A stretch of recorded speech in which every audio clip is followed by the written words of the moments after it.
In the past few years, Georgia has slowly been making a name for itself in the world of trade. That work has finally paid off, as the state was recently named into the top 10 exporting states in the country. But as the 2020 Georgia Global Trade Summary shows, it didn't come without some challenges from the pandemic.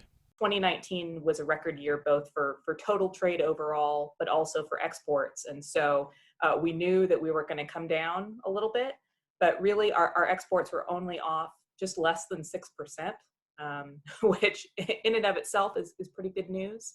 And we did much better than the US as a whole, where exports were down about 13% across the country. So that's good news. And really, among the top 10 exporting states, Georgia's exports declined the least. And so really, the story for 2020 is about the resilience of the business community across the state, and that definitely carries through into agricultural exports as well. Georgia's agricultural reputation has really drawn some attention over the years, earning the spot as the ninth largest agricultural exporting state in the country, as international markets have realized the value in Georgia-grown products, which, according to Waters, can explain why Georgia Ag ended up having only a small decline in 2020. We've really been in the $4 billion range for Georgia Ag for the last 3 or 4 years. And this year we came in at about $4.25 billion in agricultural exports, which again, given everything that's been going on with our, for our farmers and producers over the last several years, really the fact that more than 10% of all of Georgia's merchandise exports are agriculture related.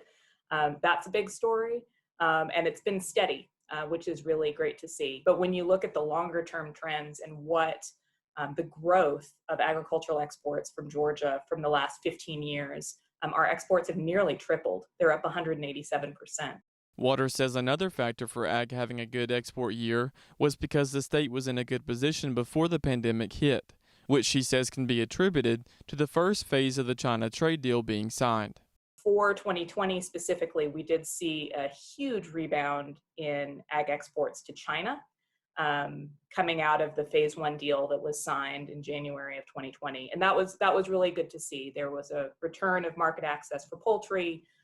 There was a spike in cotton imports in China, peanuts, tree nuts, that nearly doubled from the export values from last year. She also says that it helps that Georgia's export markets are diversified and says that they want to keep building on that going forward. The top 5 customers for Georgia Ag were China, Canada, Mexico, Vietnam in 2020, and the United Kingdom. So again, a lot of diversity, a lot of ground to cover there in those markets. But really great to see that, again, we're not just focused on a single region of the world or a single country. Reporting in Atlanta for the Farm Monitor, I'm John Holcomb.